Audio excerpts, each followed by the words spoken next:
Olá pessoal, tudo bem com vocês? Espero que sim. Bem, como vocês já me conhecem de outras aulas, eu me chamo Laura, sou professora do Instituto Federal do Piauí.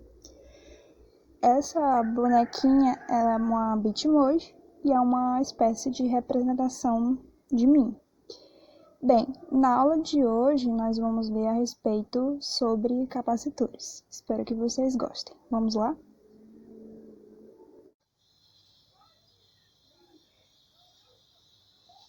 Bem, pessoal, na aula nós vamos falar a respeito de capacitores. Então, nós vamos fazer uma introdução a respeito do que seriam esses capacitores e também vamos conhecer um pouco a respeito desses, quais são esses tipos de capacitores.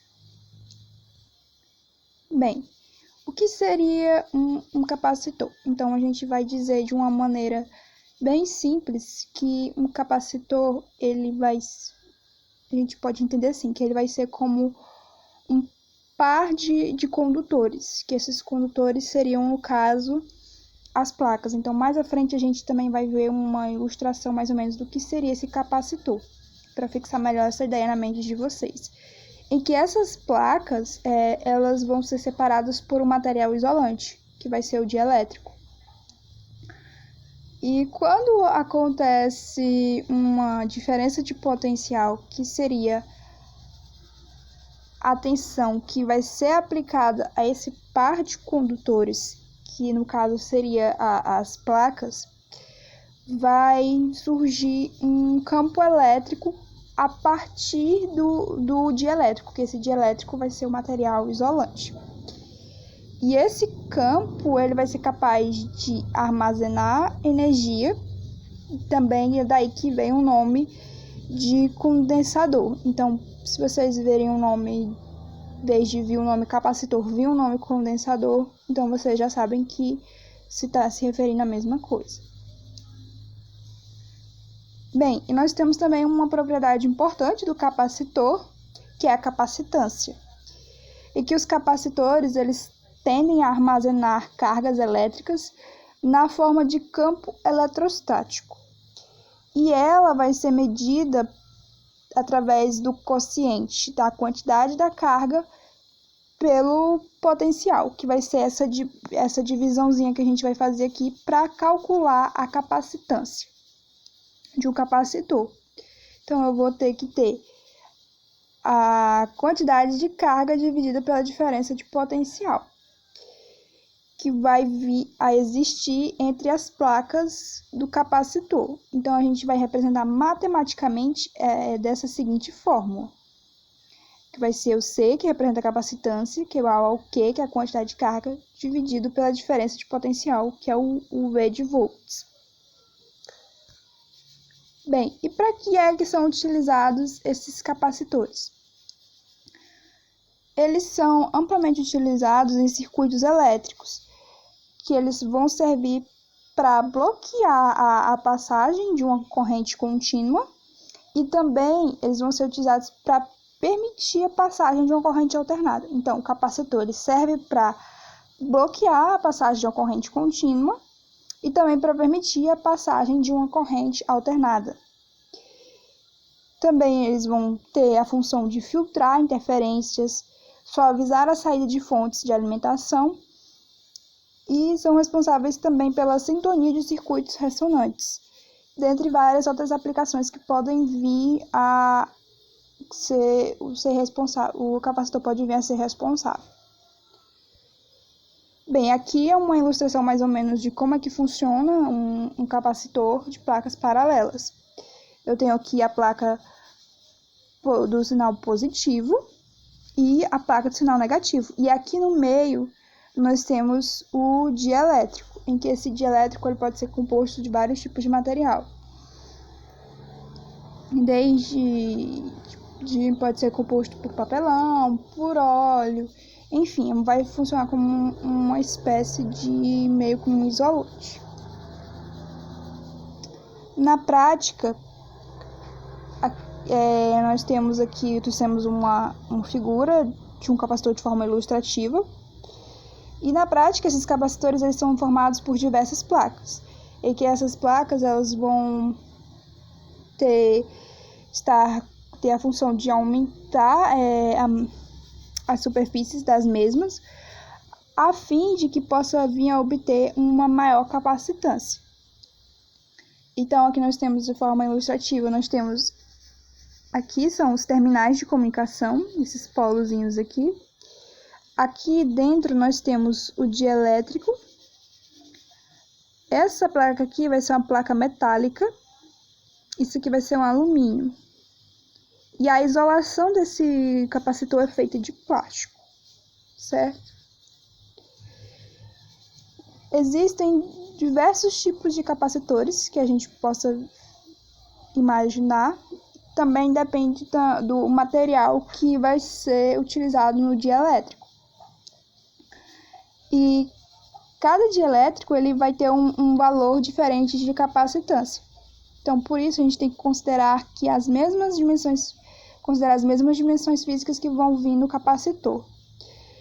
Os dielétricos, como eu já tinha mencionado anteriormente, eles podem ser compostos o material que pode vir a compor ele pode ser desde um sólido, um líquido ou um gás. Mas é mais comum ele ser composto por materiais sólidos ou líquidos. Exemplos de dielétricos que a gente pode utilizar no capacitor são cerâmica, poliéster, mica, óleo mineral, soluções eletrostáticas, enfim. Tem várias possibilidades de compor esse dielétrico. Bem, cada tipo de capacitor apresenta suas peculiaridades, vantagens e desvantagens. Então, a gente vai ver de forma bem rápida aqui alguns tipos de capacitores e quais são as vantagens que eles podem vir a ter e as desvantagens.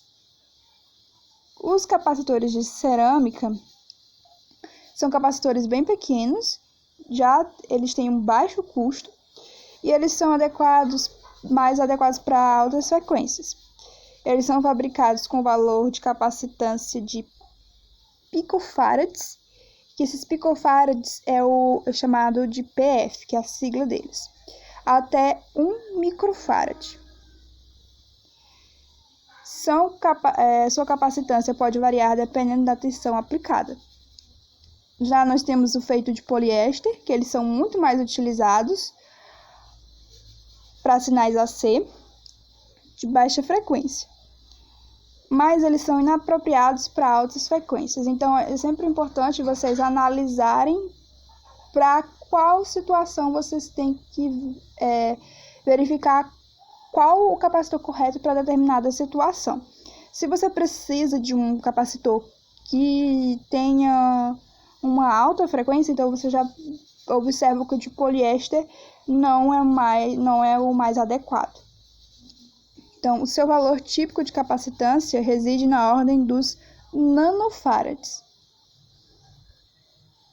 Nós temos o de tântalo, ele apresenta uma alta capacitância, tamanho reduzido, ótima estabilidade, e existem modelos polarizados e não polarizados. Possuem maior custo de produção em relação aos capacitores eletrolíticos e tensão máxima de isolamento em torno de 50 volts. Já o de mica, eles são mais inertes, ou seja, não sofrem tanta variação com o decorrer do tempo e são muito estáveis. Porém, tem aquele problema no custo de produção, que eles já são um pouco mais caros. O de óleo, ele possui uma alta capacitância e são indicados para aplicações industriais, já que eles têm a capacidade de suportar altas correntes e também de picos de tensão já bem elevados. E eles possuem um tamanho superior em relação aos outros tipos de capacitores que a gente já viu, e o seu uso é limitado para baixas frequências. Os eletrolíticos. Esse nome ele é empregado para capacitores em que o dielétrico ele é composto de óxido de alumínio imerso em solução eletrolítica. E eles são capacitores polarizados de alto valor de capacitância, muito utilizados em fontes de alimentação. Possuem custo reduzido em relação ao valor da capacitância mas eles proporcionam grandes perdas. E o uso deles é limitado para baixas frequências. Aí nós temos aqui a imagem de algum dos capacitores que a gente falou anteriormente. Nós temos o de cerâmico, o de poliéster, o eletrolítico, nós temos o de tântalo, esse aqui é de óleo e esse aqui é variável. Vocês já podem ter visto algum desses capacitores quando vocês vão desmontar algum eletrônico. Então, vocês podem ver que algum desses capacitores vai ter que estar lá, presente. Bem, a maioria desses capacitores não possui uma polaridade. Mas como assim? Não vai existir um terminal negativo ou um terminal positivo. E eles podem ser ligados, a gente vai chamar assim de qualquer jeito, porque sempre tem que ter um jeito correto da gente ligar determinado componente do eletrônico. Mas já o capacitor não, por ele não apresentar ter um terminal positivo e um terminal negativo de forma definida, a gente pode ligar ele de qualquer forma. Mas sempre tem que ter um porém, a gente tem que ter muita atenção aos modelos polarizados, em que são os eletrolíticos, pois eles podem acabar explodindo se eles forem ligados de forma invertida. Então, com relação aos eletrolíticos, tem que ter essa atenção. E existem dois códigos principais para a identificação de capacitores. Vai ter o código numérico e o outro é com relação às cores. O com relação às cores, ele é empregado mais para resistores. O código numérico ele é composto por 3 algarismos, seguido opcionalmente por uma letra. Essa letra ela vai corresponder à tolerância do componente, ou seja, a variação máxima do valor da capacitância especificada pelo fabricante. Então, o fabricante ele tem por obrigação fazer essa especificação lá no capacitor. E esse código numérico ele vai vir da esquerda para a direita, sendo os 2 primeiros números correspondentes aos 2 algarismos do valor da capacitância. Já o terceiro algarismo vai ser o número que vai corresponder ao fator multiplicativo. E esses valores, eles vão vir em picofarads, que a gente viu as unidades anteriormente, mas esses valores eles vão vir em picofarads. E nós temos alguns exemplos aqui, que vão servir para ilustrar o que a gente comentou anteriormente, que foi a questão dos códigos que vão vir nesses capacitores. Como a gente pode ver aqui, nós temos esse aqui, temos o 150, aqui está 154, 474, e esses números eles são da esquerda para a direita. Os valores da capacitância são obtidos da seguinte forma. Esse de 154 aqui, a gente vai ter 15 vezes 104. Ele vai estar em picofarad. Já se eu quiser transformar ele de picofarad para nanofarad, ele vai ser de 150 nanofarads. Em picofarads, ele vai estar em 150 mil. Nós temos também aqui o de 474. Nós temos o de 202, que vai ser esse aqui. E nós temos o de 225, que vai ser esse aqui também. Bem, espero que vocês tenham gostado da aula, tenham compreendido bem o assunto. E qualquer dúvida, é só falar no Classroom ou nos grupos de WhatsApp. Muito obrigada pela atenção de todos e até a próxima.